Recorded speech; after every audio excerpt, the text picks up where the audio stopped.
What's happened? What is this place? Maybe I'm dead. I can't see any light. Maybe I am dead. I can't get up. What's going on? What's happening to me? There's no one here, but these noises. God, my head is killing me. I can't keep my eyes open.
This place.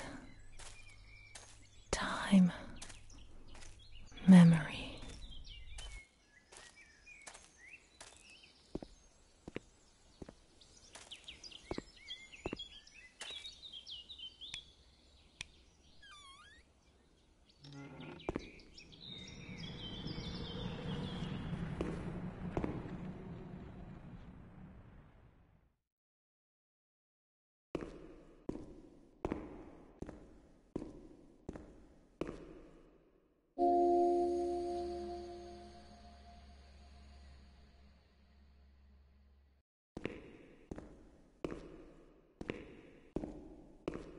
The only thing I remember clearly is Charlotte, my doll.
Mummy took good care of Charlotte. She tucked her in, hugged her, gave her cuddles and kisses. She was very affectionate and loving. Nothing bad happened to Charlotte, and that surprised me. I didn't understand. At first, I was quite scared. I was afraid that she wanted to hurt me. I lived in constant fear that Mom would abandon her. Because I didn't deserve to live. I didn't deserve to be loved.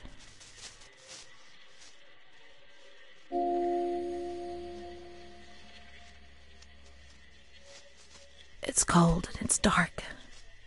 Look, she's cold. She'll get ill. We can take care of her. Nobody can stop us. Charlotte is a good girl.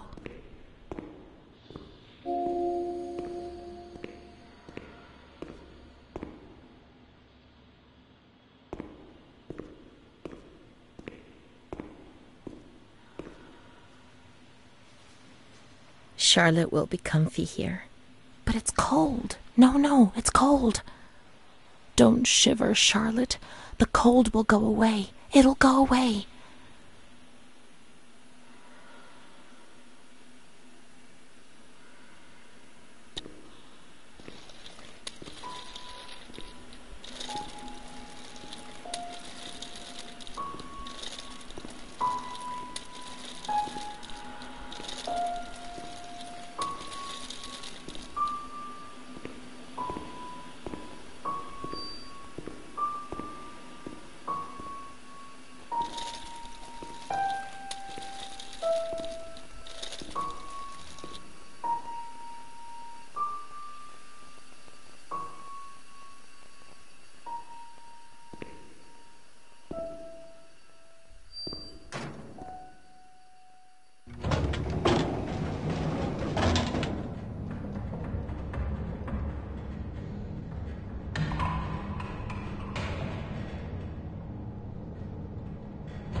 The cold has gone away now, you see?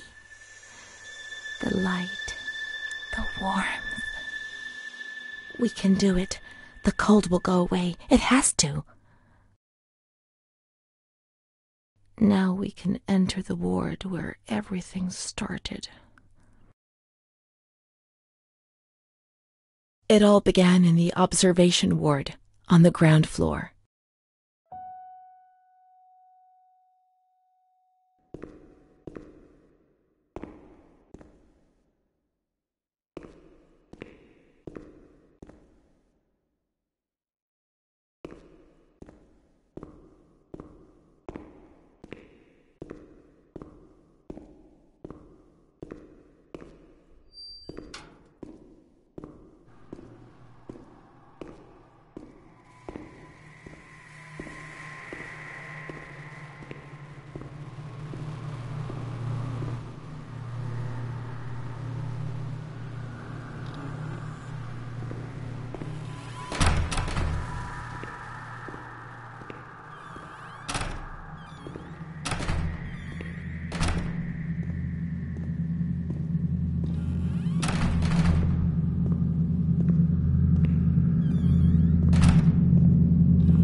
boundless immensity, a blinding, merciless light. I was 16 years old, and I was afraid, always afraid, a fear that wore me down. I needed help, but I couldn't speak. I was terrified of everything, even thinking. They said they were taking me to a place where the fear would go away, where I would get better. I stopped living in there. They dragged me away and stripped off all my clothes, everything. I tried to explain what was going on in my head. They tied me to the bed for days. I was alone with my nightmares. It wasn't fear anymore. It was madness. And when you're mad, you cease to exist.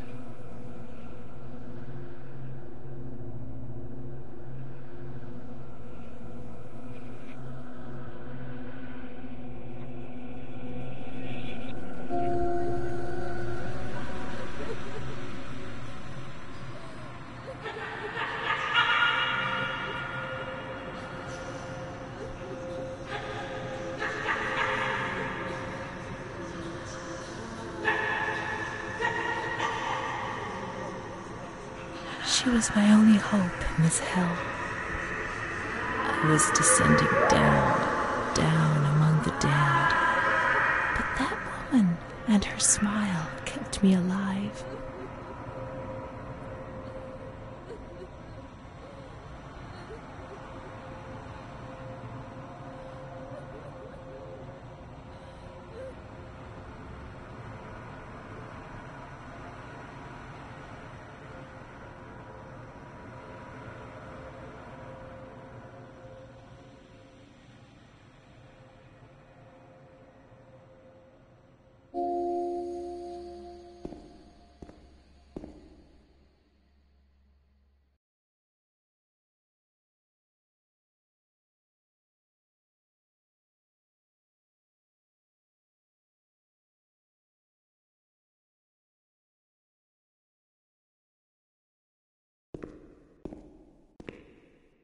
The door is locked from the outside. Here the doors can only be locked and unlocked from the outside.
He laughed, panted, and slobbered all over me.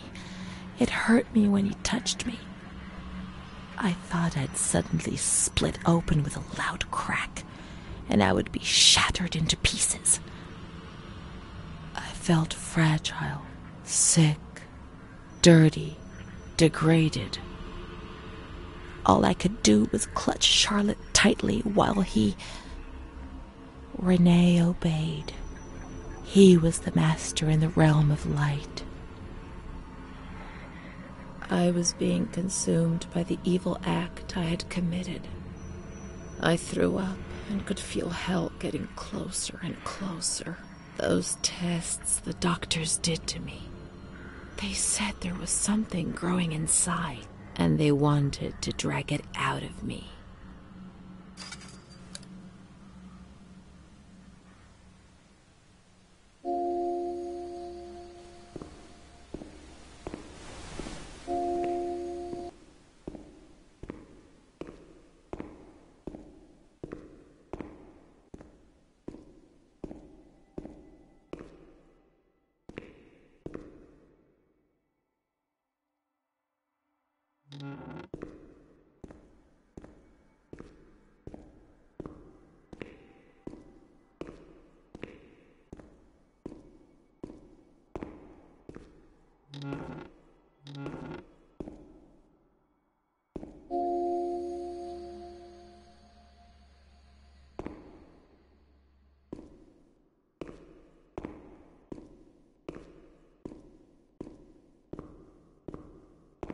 She stayed with René during those terrible medical examinations, and that gave her the strength to survive.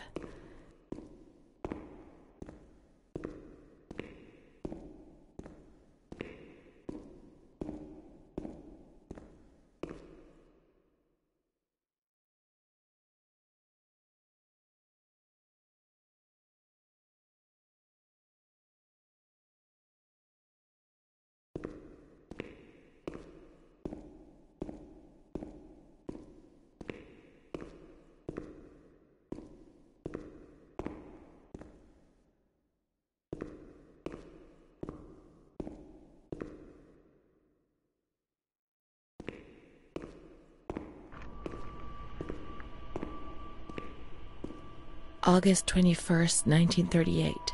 Confidential. Dear A, I know what you think about these things, so I'm referring a patient to you, René T. This wretched girl got out of control and caused trouble in the grounds. She's almost 3 months pregnant. The nurses should be more alert. I'm examining the girl on the 28th. I'll handle things very carefully, don't worry. We don't want to make matters worse. Then they said that René was crazy, and that the illness was all in her head. Careful, little girl, careful.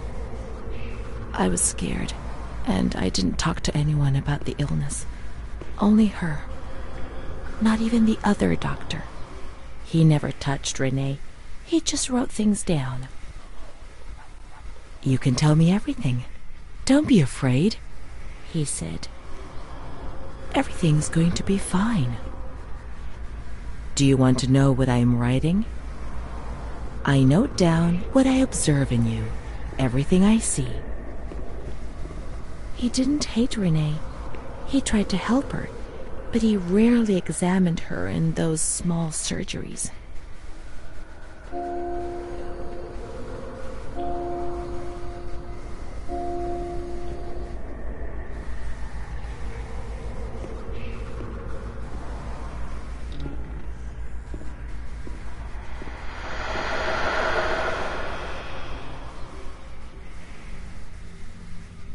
March 12th, 1938.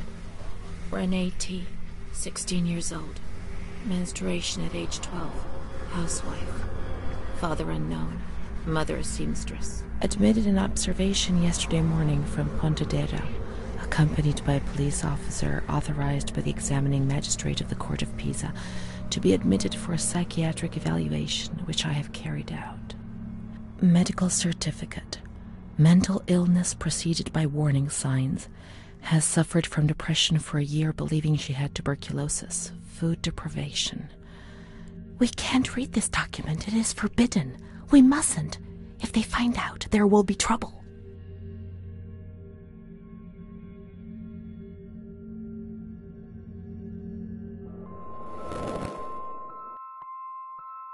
Have you ever wondered who you are?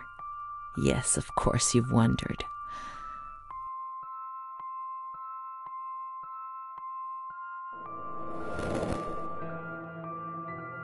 Will you help me to understand, to escape this dazzling light inside me that stops me from seeing?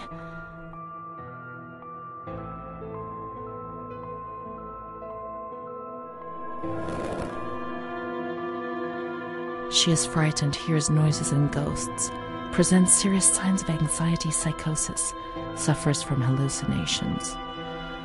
She is anxious, confused, her expression is distressed, a questioning look as if terrified, disoriented. She feels confused, hears voices shouting in her head. She doesn't understand things properly. She has been feeling unwell for 2 or 3 months. When questioned, she replies, "My mother wants to hurt me. I am always scared of her. She chases me." "Why are you here?" "I argued with my mother and was so upset that I felt like my head was spinning. There was a woman there who wanted to force me into a life of prostitution. They wanted to condemn me to be burned at the stake. Children whispered, called my name." March 16th.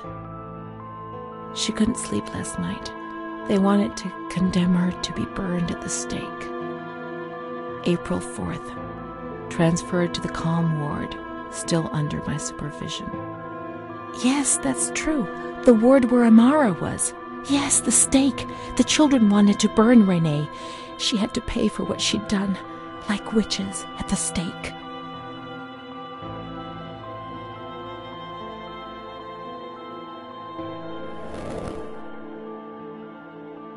April 21st. She's more awake this morning and is responding to questions, complains of headaches. She became agitated when she found out her mother was there.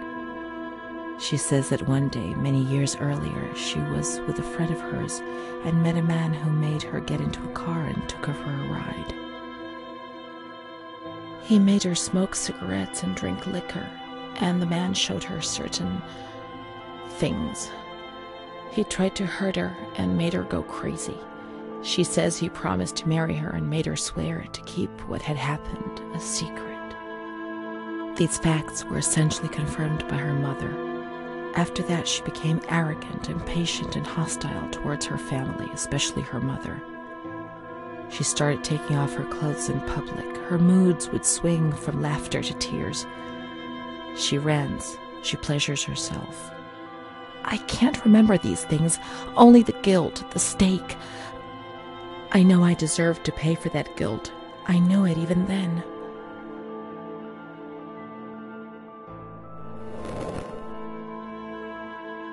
She was uncooperative during the examination. She didn't want to be stripped and her body remained rigid.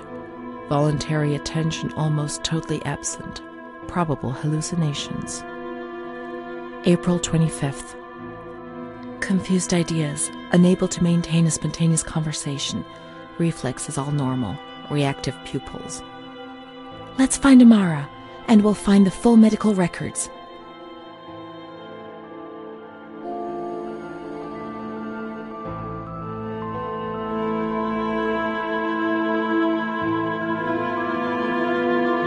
The grounds at the back of the hospital, and then down to the kitchens.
This is the road we used to take. If it weren't for her, in the grounds on that bench in spring, so many days.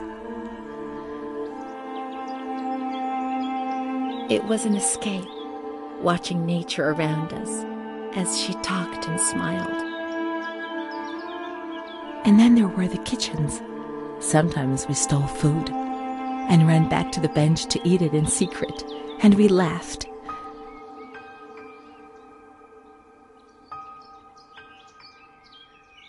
She did things to me. Sometimes she touched me. In the shower, I felt her body against mine for the first time. It was a shiver that warmed my soul. Eyes closed, the light slipped away.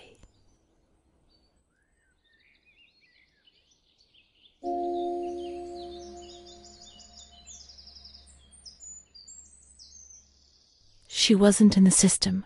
He wouldn't let her in. That's it. She must be the key to my memories, to the reasons why.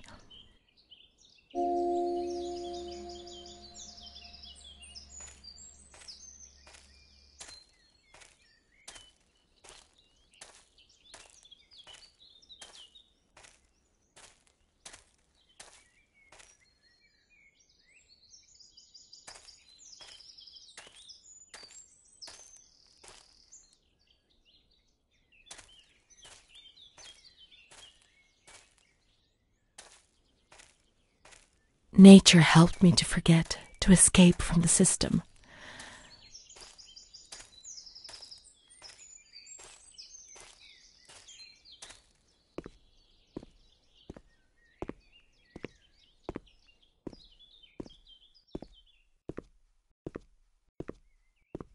The scent of spring.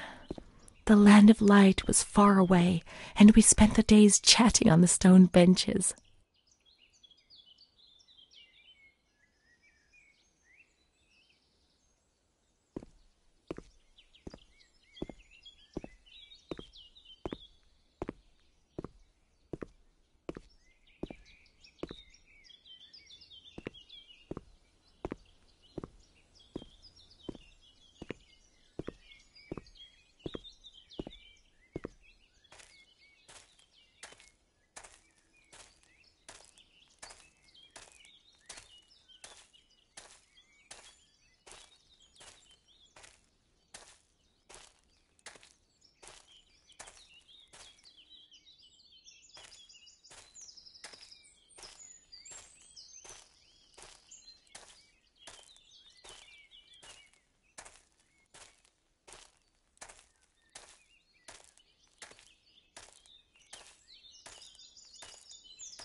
Come on. Come on, let's look everywhere. She must be here, I'm certain.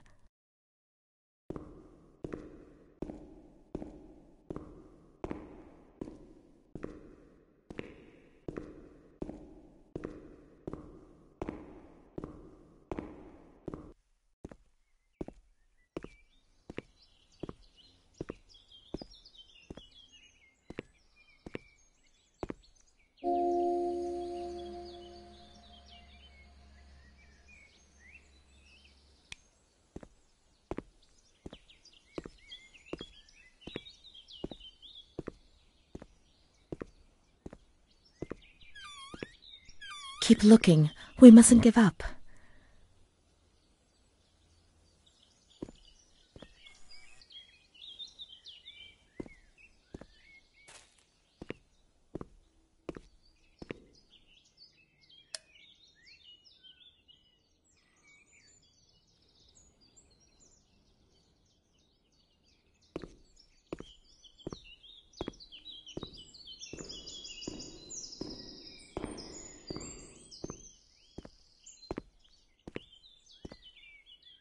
Adele, that little girl has been standing motionless in front of the kitchen door for hours.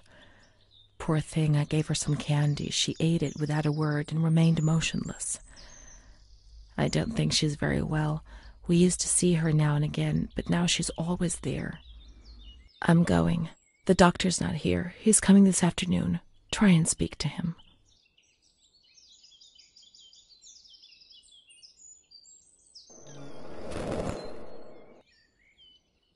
Poor thing, lost in her dreams. She was only a little girl. But nobody gave her a cuddle. They punished her instead. They said she was sick and her dreams were troubling her. They weren't even hers anymore. I need her, but we will find her. We'll find her, won't we? When the water in the shower was cold, we ran away. But when it was hot, then she came to Renee under that cruel white light. I can still feel the shivers her body gave me. Everything must return to how it was. If we recreate that magic, she'll come to us.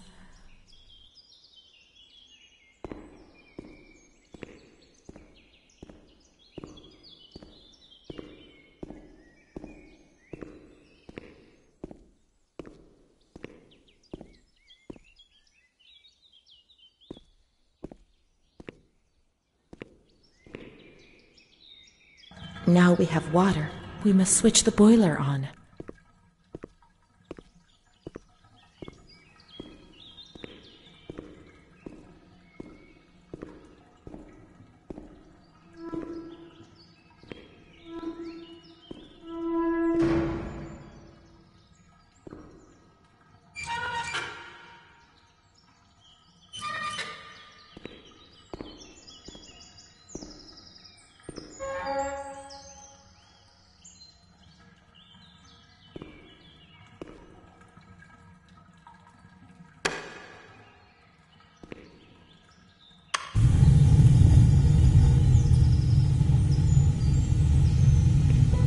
Now everything is ready.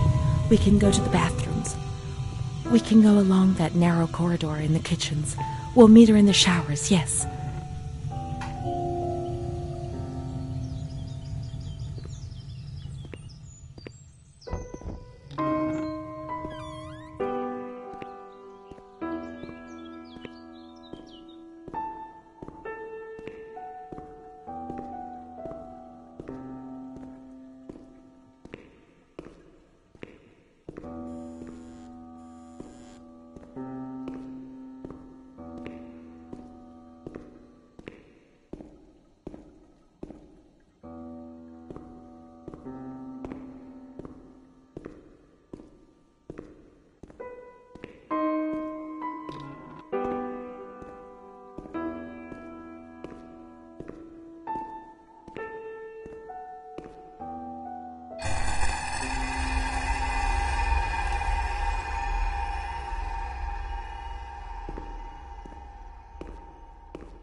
Everything's ready.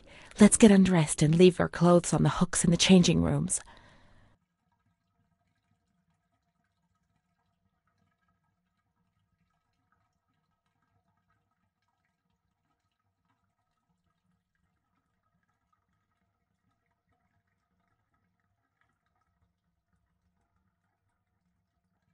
Let's turn the water on now, and everything will be as before.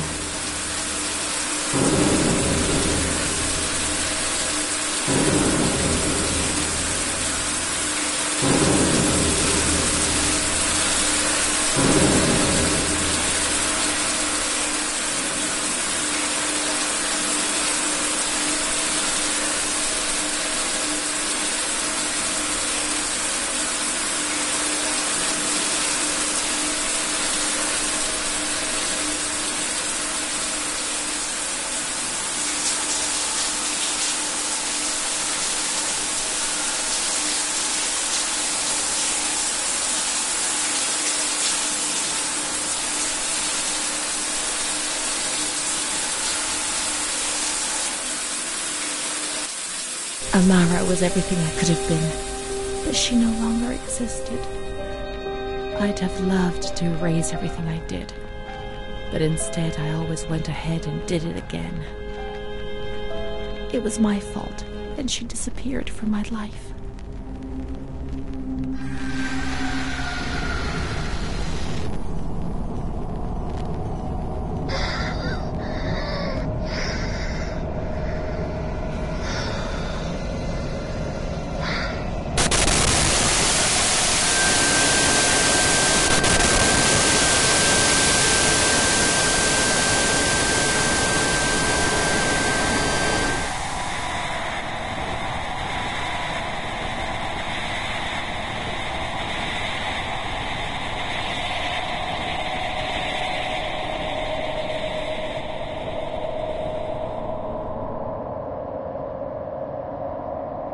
They gave you injections there, which made your body and soul tremble violently.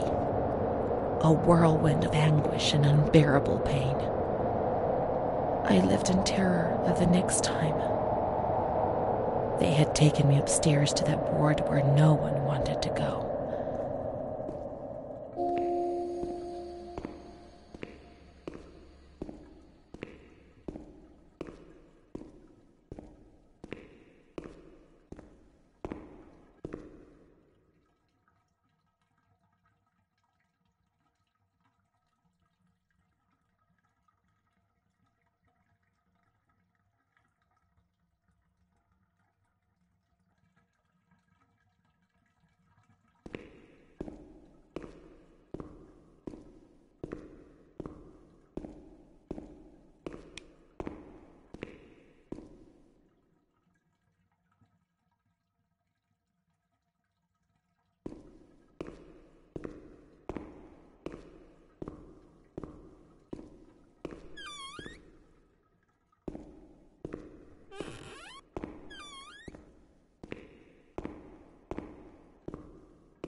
When there was too much chaos, they closed all the windows and the door. They turned off the lights, and it was pitch black. Some people fell asleep. Some others stopped seeing their demons and became more calm.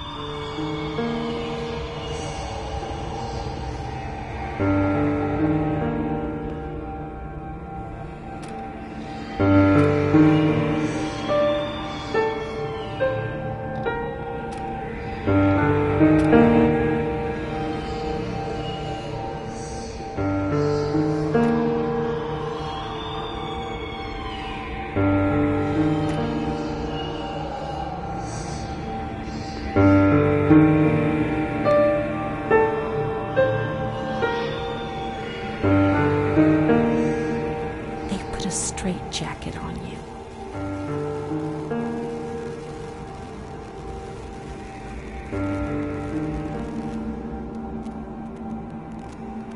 They gave you a cold shower.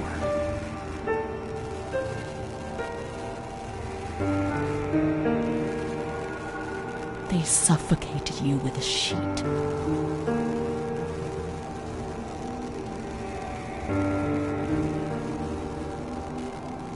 They tied you to the bed. They tied me to the bed.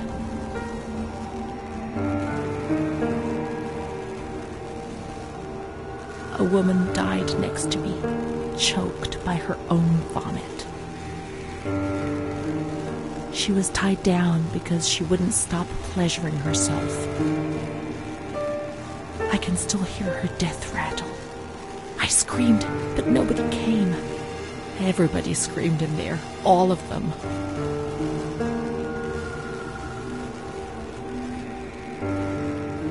It was then I saw the doll, which wasn't Charlotte.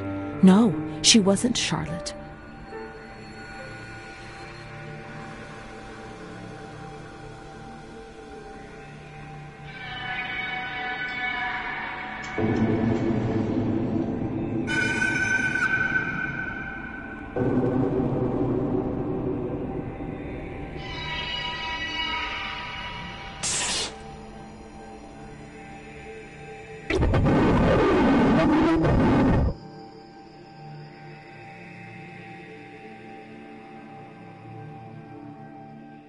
The past came back to hurt me again.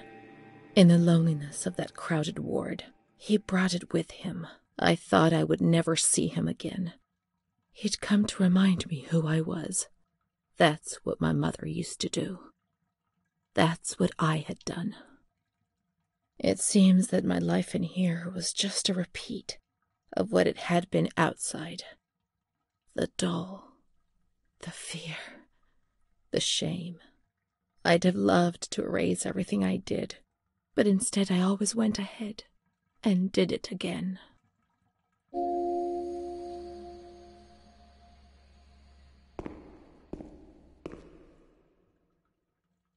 Montefoscoli, November 12th, 1939. My dear daughter, it is with great sadness that I heard what happened. Your transfer and your sufferings are a cause of great worry for me. It will take time, but you'll see, things will improve. They'll treat you and you'll get better again. I pray a lot, every day. Write to me often and tell me if you need anything. I promise I'll do what I can. Try to be strong. Mom.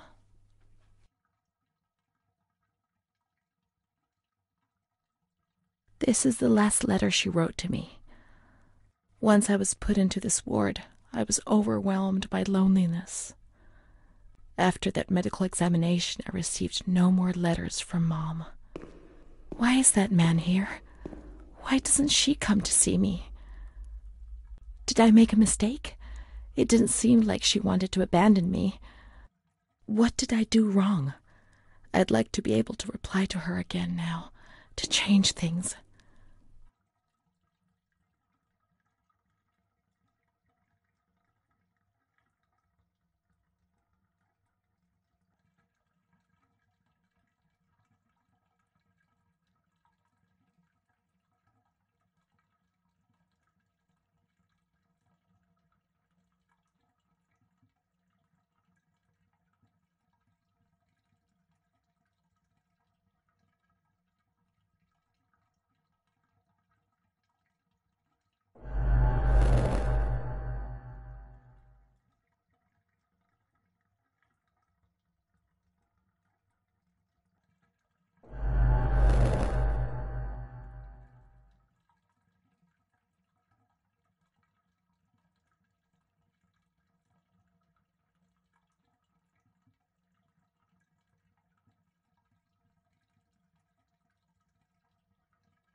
Perhaps she would have listened to me.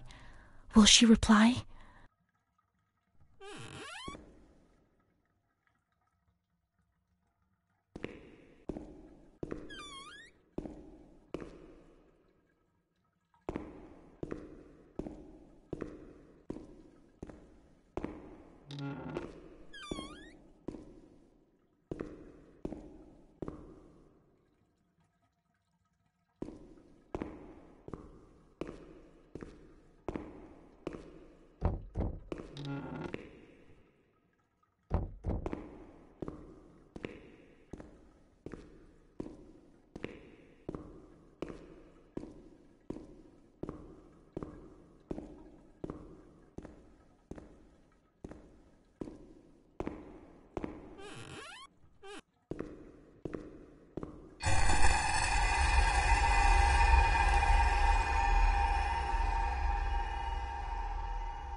When you were sent to a lunatic asylum, you lost the right to possess anything. Everything you arrived with was packed up and stored here, even the clothes you were wearing, in case you were released one day, but far too many never left.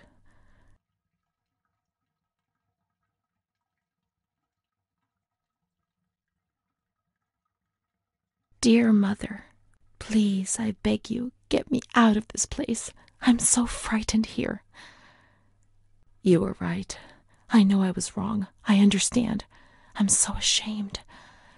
If only you knew how much. But now I'll behave myself, I promise. Now things will be fine. I'll work hard. I'll be very good. Your daughter, Renee. This letter. It was Renee's letter, just as she wrote it back then. But it was never sent. Why? Why did this happen?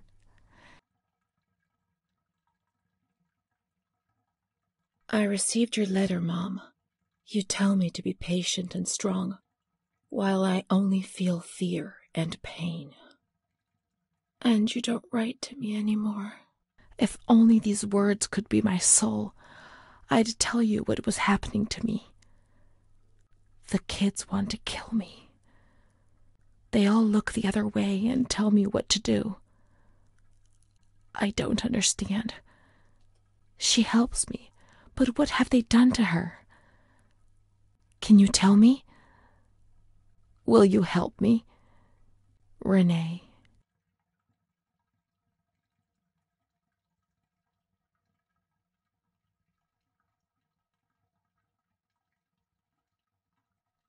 Montefoscoli, July 7th, 1940. My dear daughter, I have received no news from you. You have not contacted me in months. I'm sorry, but I don't have the money to come and visit you. Do you remember Mr. Onofrio? He'll soon be in Volterra for business. I've asked him if he would be kind enough to ask the director for some news about you. I hope he'll bring me some good news when he returns. But please write to me. I know that I was strict with you. You have to forgive me.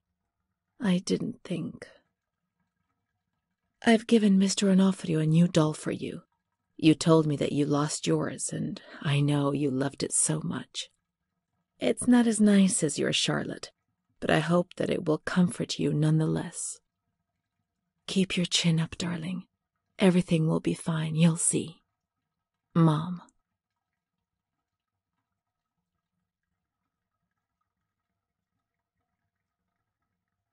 Montefoscoli, October 12th, 1940. My dear daughter, I've written 2 letters to you and have received no reply. Every day I'm anxiously waiting for a letter. Mr. Onofrio's back. He brought you the doll. Do you like it? He told me he was unable to speak to the director, but managed to see you. I pray for you every day. Even Don Gino said a prayer for you during Sunday Mass. Isn't that nice? I've made up my mind, Renee. I'm bringing you home. I've already written to the director. I told him that I'll take care of you. I'm not very well at the moment and can't work, but I'll get better soon, you'll see. And as soon as I can make the journey, I'll come and fetch you. I know you're suffering a lot, but please be strong, I beg you. Mom will come and fetch us, won't she? Mom is good, but she's not well. That's why that man came. She also sent us the doll. I could have played with it and talked to it while waiting for her to come, but Renee didn't bring it with her. Perhaps she's been abducted like all the others and is locked up here somewhere.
Now we can open the bundle on that table in front of the window.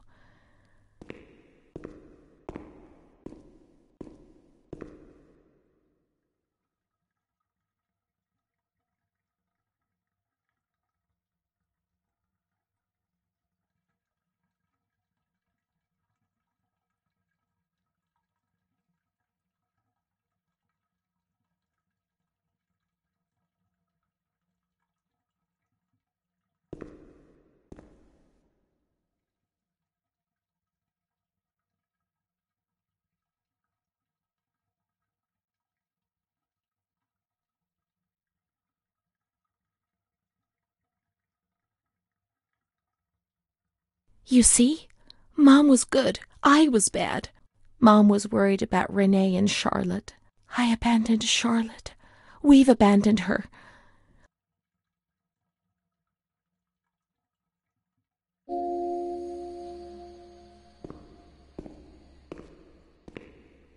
Let's look for Charlotte. We have abandoned her. Will she still be where we abandoned her, under the warm lights?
I didn't do anything. I just obeyed orders. I only obeyed orders.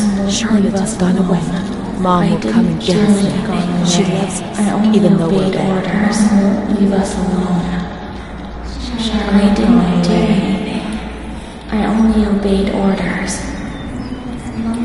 Mom will come and get us now. I didn't do anything. I only obeyed orders. Even though we're bad. Mom won't leave us alone. I didn't do anything. Charlotte gone away. I only obeyed orders. Mom will come and get us now. She loves us, even though we're bad. I didn't do anything.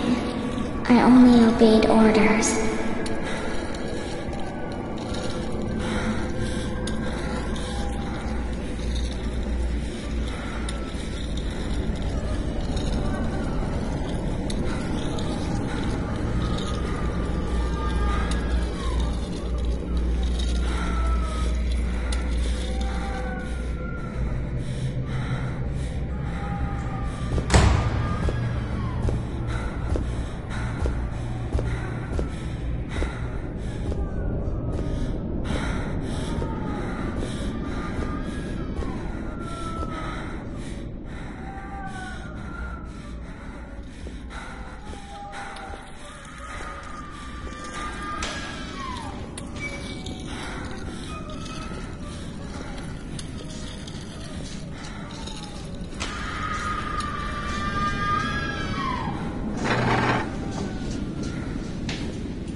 September 7th, 1938. The patient frequently indulges in recriminations expressed in an explosive tone of voice. This morning she threw away the milk, saying it was full of urine, spittle, and all kinds of other filth. Crazed, she hears voices that order her to do things. She says she heard children singing and that they were locked up in a school. January 20th, 1939. Introverted, dazed, cannot focus on anything.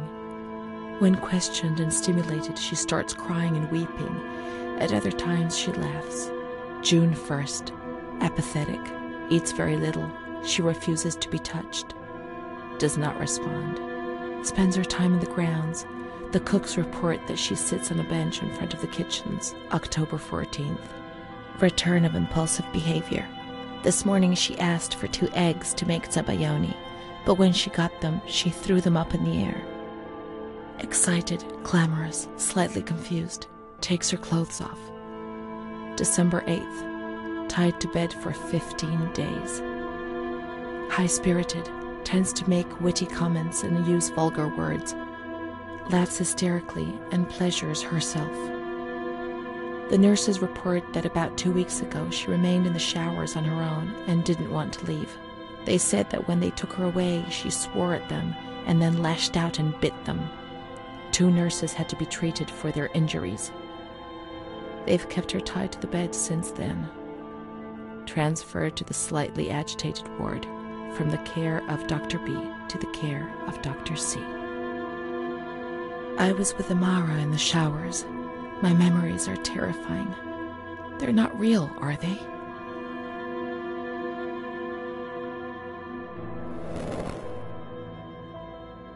December 15th. Dr. C. Patient notes. The abnormality of her psychic state has induced her to lead a life which is irregular and tends towards delinquency. Of fickle and flighty character, she regularly discards her household duties and engages in occasional prostitution. Delinquency? Maybe I answered someone back rudely, yes, and people get on my nerves at times, but delinquency?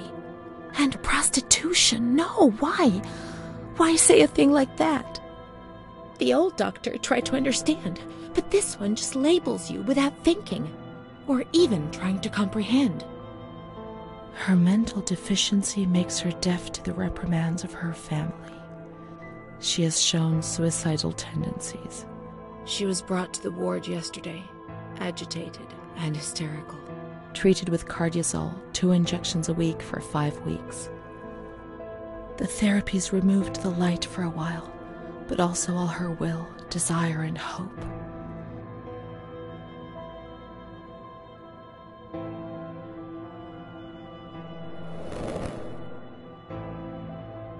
It was torture, but we had no choice. Nobody explained anything. No one tried to help us understand. We were like farm animals.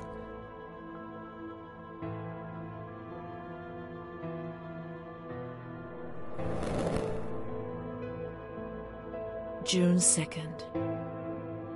After a long period of calm and improvement, the patient is very agitated today and vehemently refuses to submit to a gynecological examination.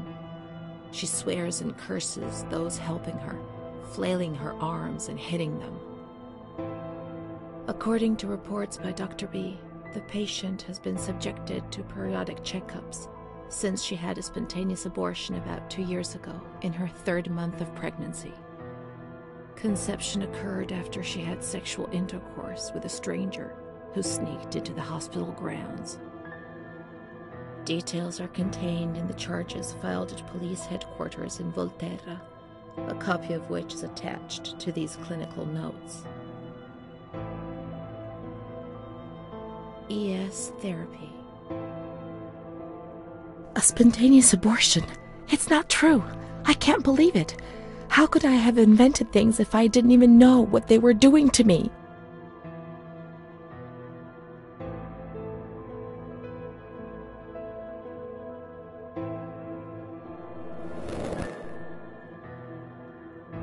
And the stranger in the grounds. I don't remember. Was that another lie? Or was another memory removed? God, my head.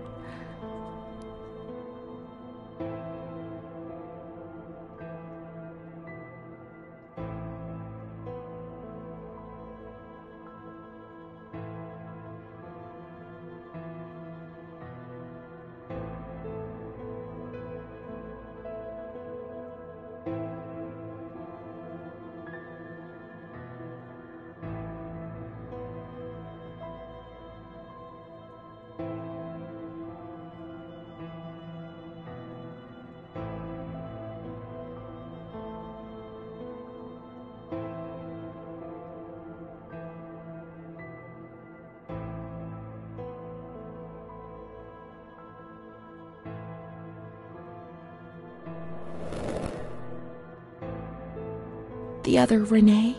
The one the doctor talked about? The evil one who made you feel ill? The prostitute? The delinquent? The manic one? And what was she called?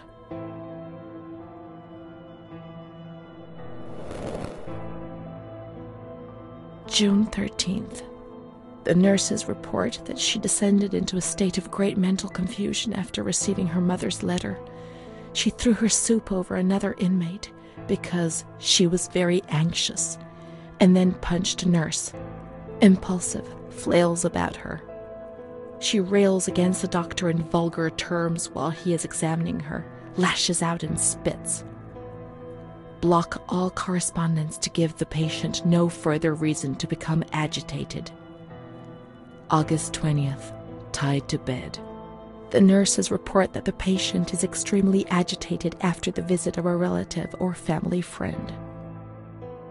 2 days later, she is still shouting all the time that he commands her, that she must obey and harm herself, and that she is not Charlotte.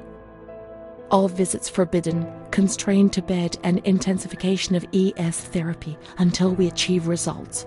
No contact with the outside. That way nobody knew what was happening within these walls.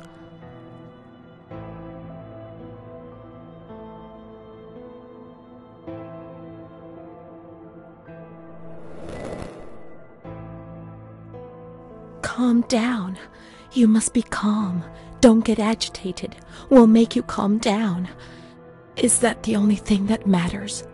Is tranquility worth the price of not living?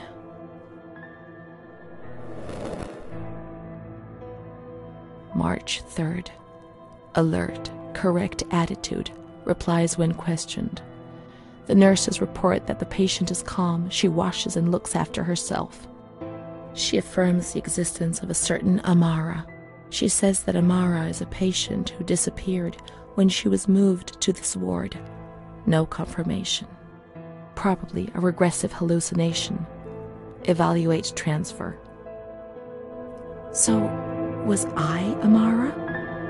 I can't believe it. I want to keep looking. It would change everything if we could find traces of her existence.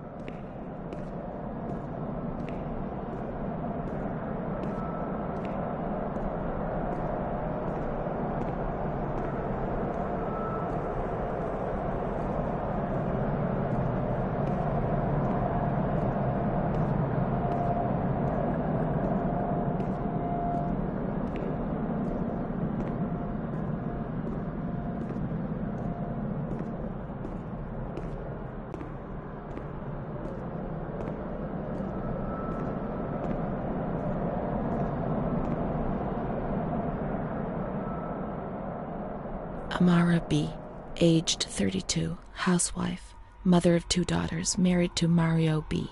So Amara does exist. Yet she had no children and wasn't married, but that photo, it's her. June 3rd, 1936. Admitted yesterday, showing signs of improvement. June 8th. Cheerful, calm, and tranquil. Her behavior is good and she's keeping herself clean and tidy. Discharged on June 10th. April 28th, 1937. Arrived accompanied by her husband in an anxious and nervous state. Has difficulty speaking, trembles. Discharged May 14th. March 8th, 1938. A few days before Renee was admitted, she told me that she too had been admitted only a short time previously. Arrived yesterday in a febrile state. Discharged March 14th. She didn't leave. Certainly not after a few days. No. June 22nd, 1939. Readmitted once more. The patient shows rapid improvement. Discharged July 2nd. August 1st, 1941. The latest of many admissions due to agitation. Discharged August 27th. She came and went, stayed only for short periods, but I remember she was always with me. Oh, what's going on? March 4th, 1942. Back again, the same situation. March 8th. Compared to previous admissions, the patient seems depressed even after a few days, although her demeanor is calm and she is attentive. Discharged March 25th. April 2nd.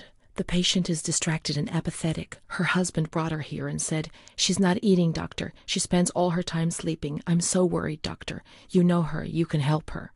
April 6th. Tuberculosis. Patient transferred to the Maragliano Pavilion and is in isolation. May 3rd, 1942. Death from tuberculosis at approximately 8:30 a.m. Is Amara dead? Poor dear friend, I wasn't even able to say goodbye to you. Enclosed is a manuscript written by the patient, probably in a state of delirium. I'm dying, I know it. I'm losing a lot of blood, bleeding internally too. It's strange. Since I came back in here, I can't stop thinking about that little girl with her sad eyes, her desperation. I only saw her for a short time, it's true, but she remains in my heart. Will she still be here? I hope to God not. I hope she's better and her mother's taken her home. My memories don't match up. What's the point of this? Perhaps my memory is playing tricks on me.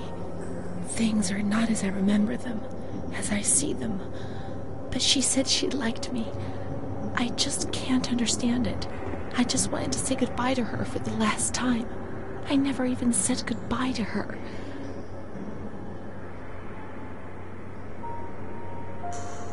How could a soul survive in this hell?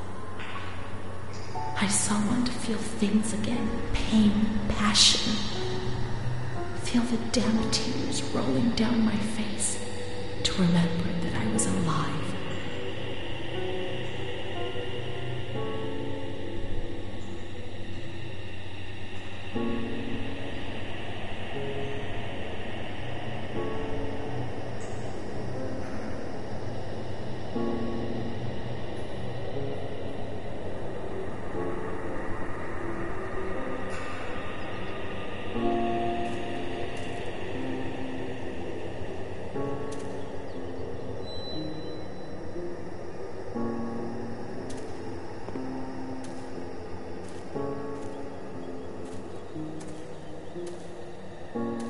I can't be sure it's Amara's. These crosses are nameless. How will we ever know who is buried here? There are no names. We were worth nothing in death, as in life. If there was someone out there who cared for you, well, perhaps. I had Mom. Let's go and wait for her. She'll come and get us. She promised.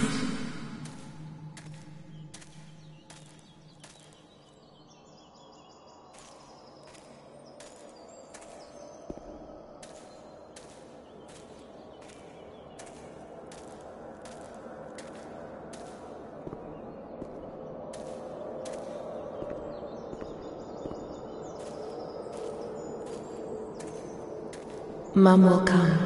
She'll come.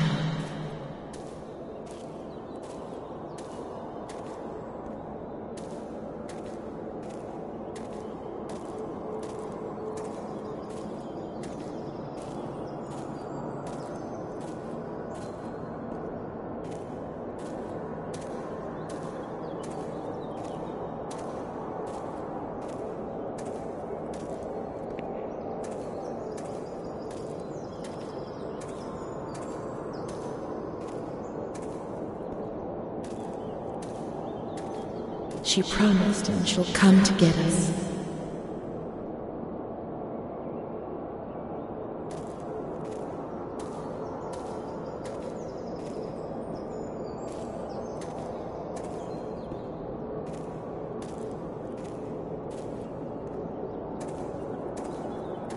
She'll take us home. Now I understand. I won't misbehave anymore.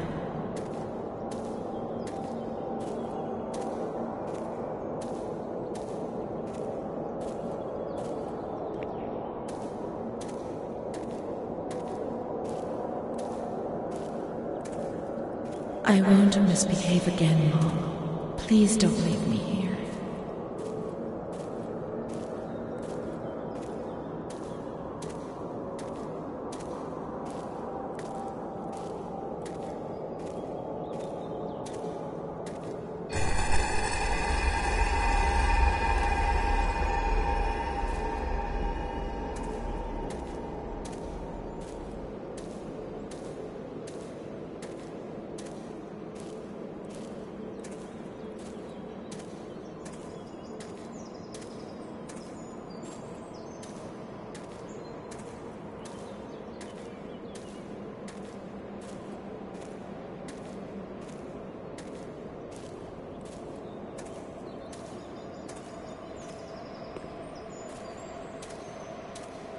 I won't cause any trouble. I'll be quiet in my corner.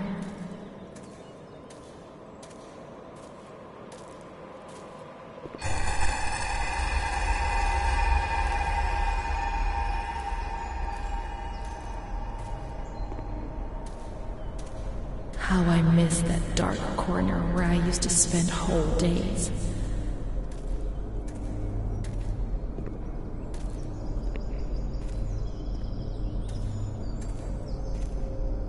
I'll stay there like a good little girl, but take me away from this place.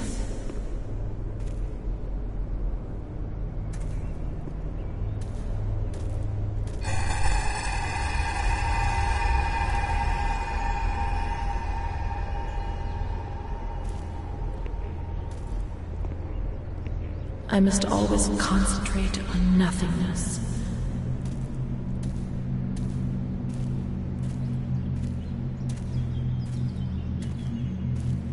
Otherwise, I get confused and I'm afraid I won't be able to find my way back.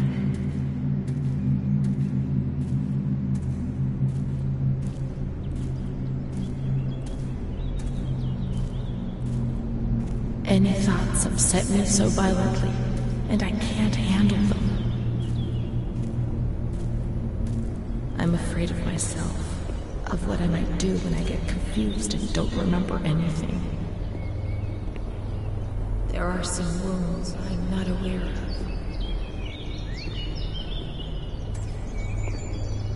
And that's the pain that causes me the most anguish. I only wish I could hide away in a shell, in my little corner. See no more, hear no more, no longer exist. Take me away, Mom, I beg you.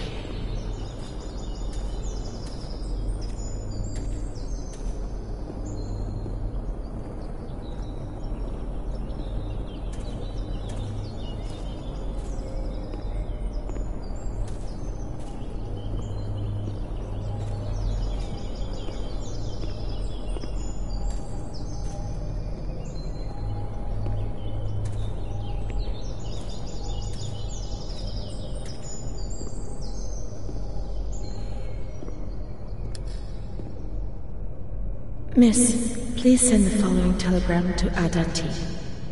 Discharge of Renee T. Impossible. Psychiatric evaluation negative. This is a life sentence.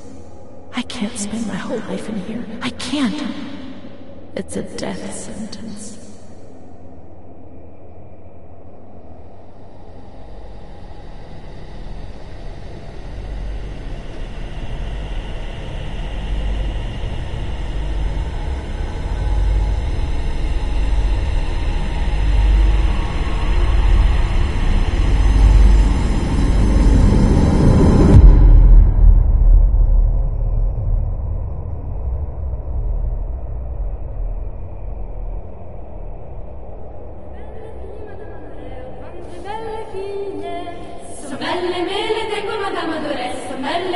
tengo. Re ne domanda una, Madame Adorei, re ne domanda una. Che cosa ne vuol fare Madame Adorei, che cosa ne vuol fare? La vuole maritare Madame Adorei, la vuole maritare. Con chi la mariterebbe Madame Adorei, con chi la mariterebbe?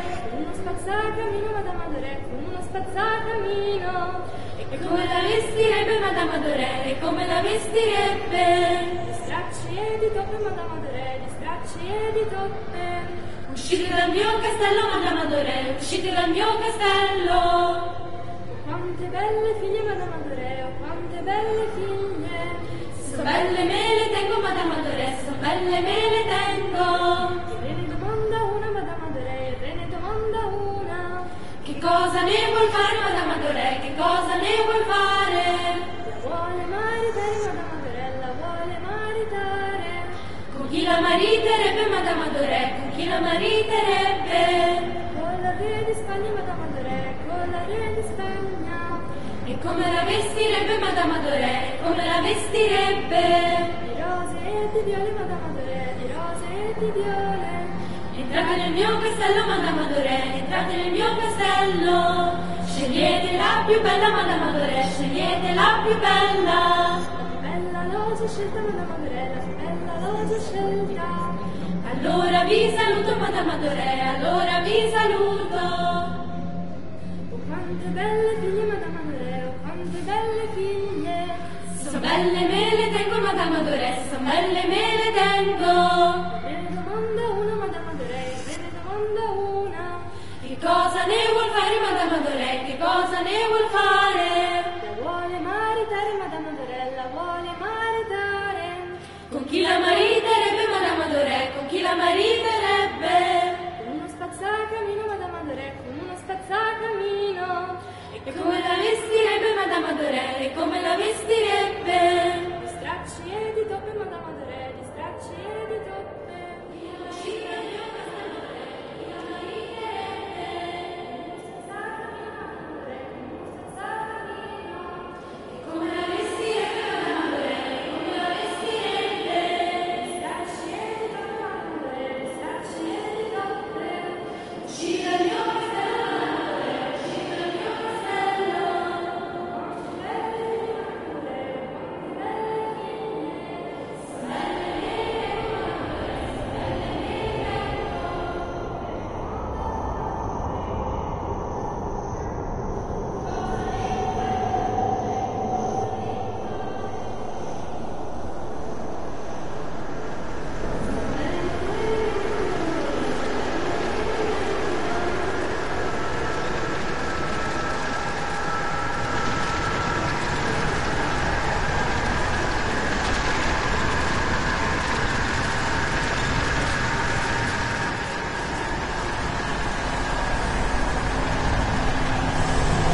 Adorei, se belle me le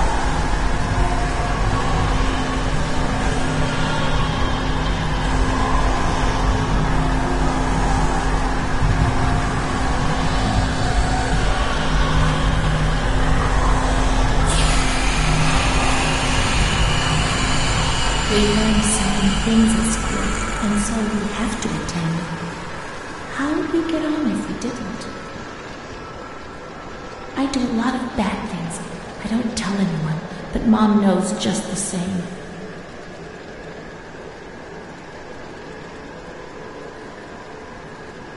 My schoolmates, when the light's there.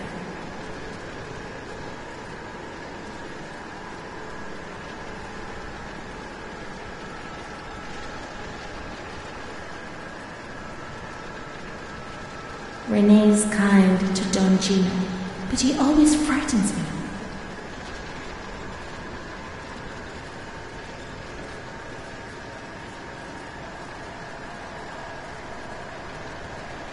A cat goes into my mouth and eats me from inside. At least you can't see what's happening.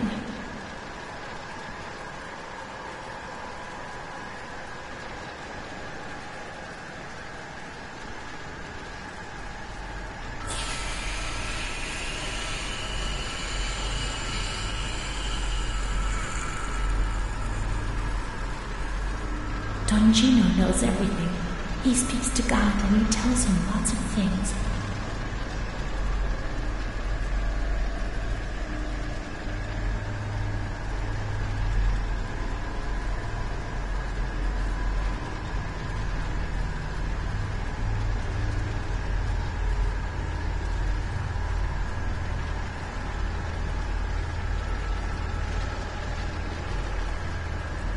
Mr. Onofrio is very kind and helps us. If he's not here, I have good reason to be afraid.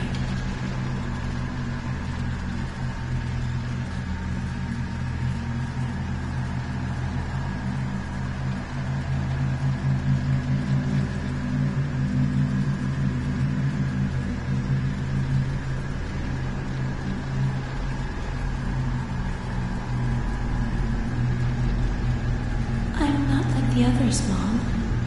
Why not?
A blackbird's eating my head.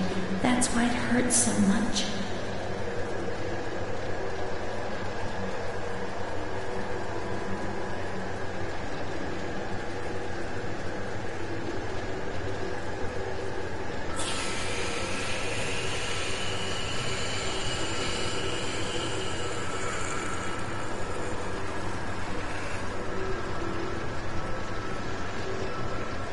My baby Charlotte is so beautiful, and she's so good. But Renee isn't.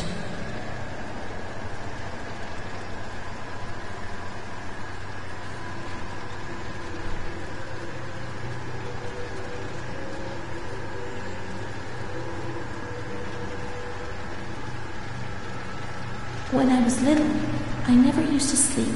Poor Mom.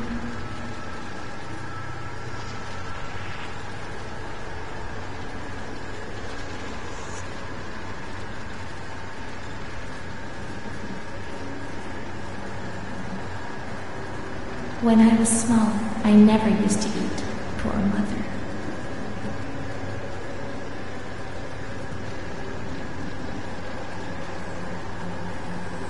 Mr. Onofrio is so nice. I'm bad because I'm not kind.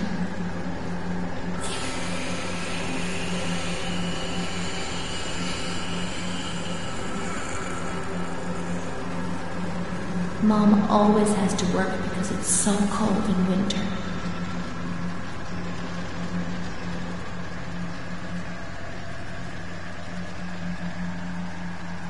Mr. Onofrio helps Mom. How would we manage if you didn't?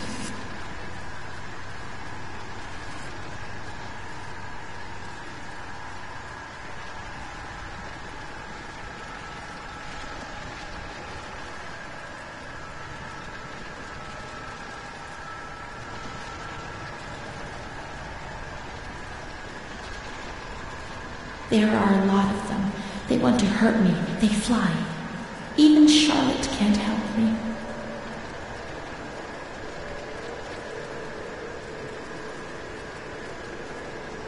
Mom works so hard because I have to eat, or I won't grow.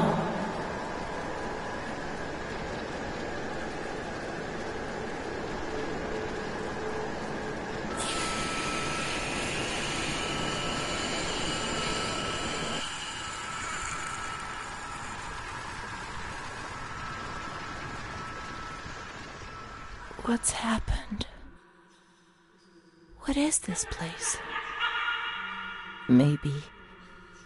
Maybe I'm dead. I can't see any light. Maybe I am dead. I can't get up. What's going on? What's happening to me? There's no one here, but these noises. God, my head is killing me. I can't keep my eyes open.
May 4th, 1942. The patient had previously expressed suicidal feelings, but never acted on them.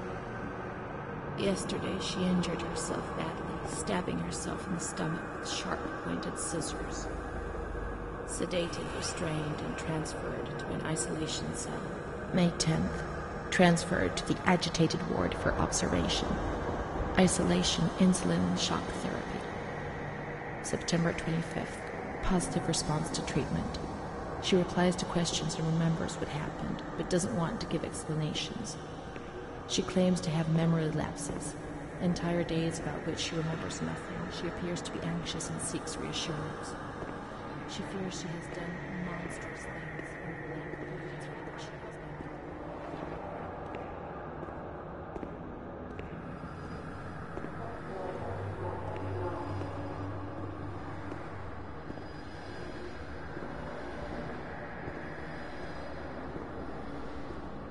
November 11th, 1942. The patient speaks very little, refuses food, force-fed with a nasal cannula. February 2nd, 1943. The lack of kerosene for heating and the food shortage is claiming many victims in the institution. War spares nobody, not even these alienated creatures. Despite her young age, this patient has fallen ill owing to the cold and malnutrition.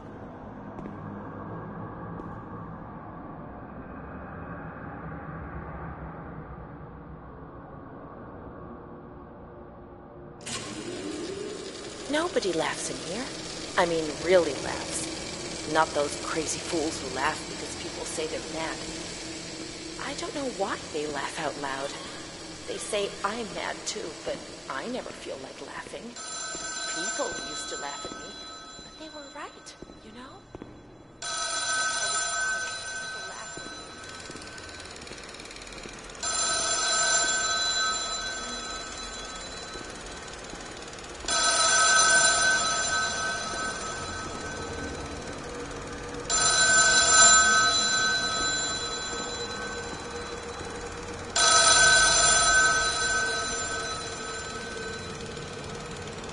August 28th, 1942. We hereby notify you of the death of Ada T., mother Renee T., a patient in the institution.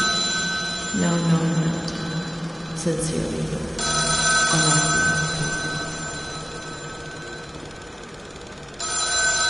I have no one left in the world. Nobody at all. Solitude is very strange. It's an endless scream that makes no sound. A silent scream. I can't stop looking at myself. I will never leave this place. There is nobody up there for me. These walls have become my skin, and the wretched desperation within them is my soul without a voice. Here, nobody weeps anymore. How I would love to feel life, desperation, anger. I've stopped dreaming, daydreaming, maybe even thinking. I've lived in a reality which has corroded me and has stripped me of everything, even my ability to feel pain.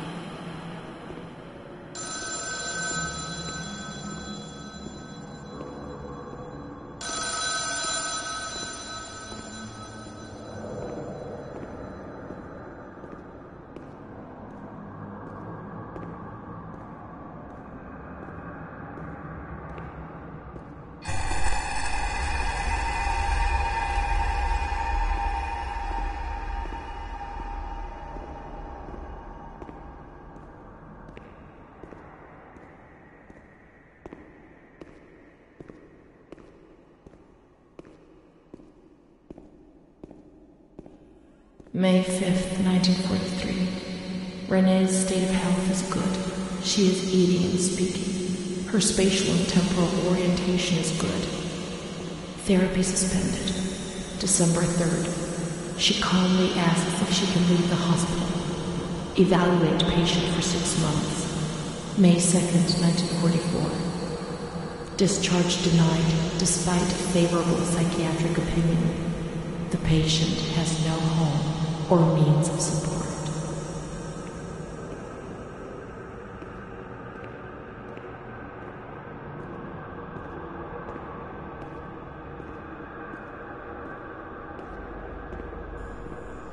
May 4th. The reasons why discharge is impossible are explained, and this is how Renee learns of her mother's death 2 years after the fact.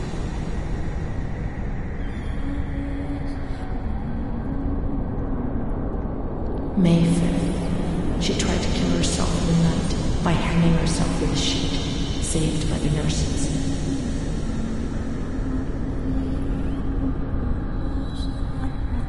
Restrained to her bed, she once more tried to kill herself by suffocation. The decision has been taken to perform a transorbital lobotomy.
10th of June, 1944.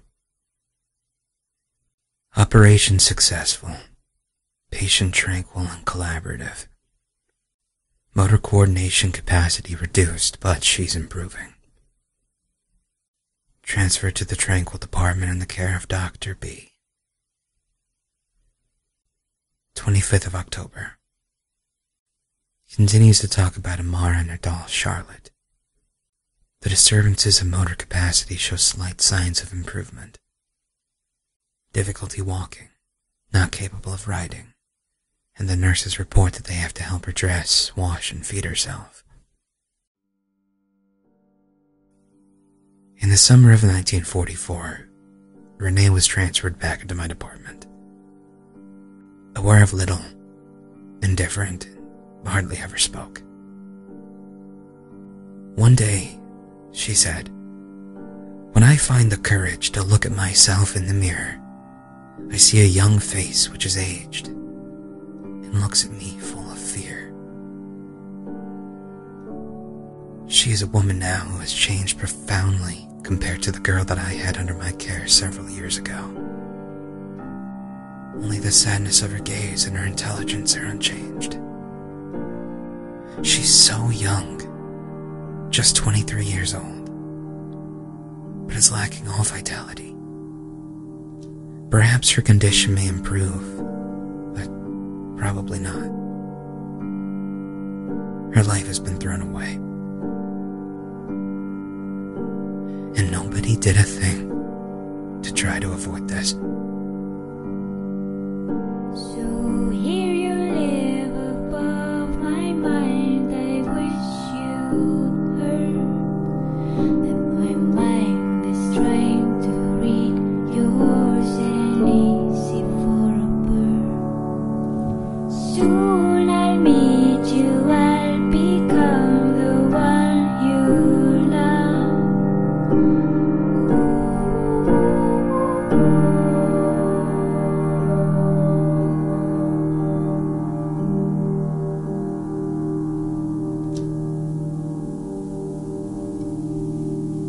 We're growing, and we'll have claws while looking for ourselves. The time is endless, it could take forever. I will find you, I will find you, I will find you, our home, our heart. I will find you, I will find you, I will find you, our home, our heart.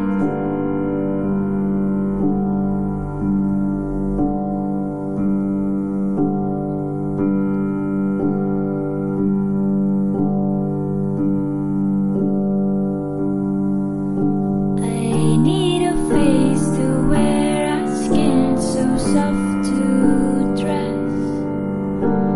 Let me try you on, I'll do it gently. Don't be scared, don't fly away, our home will soon.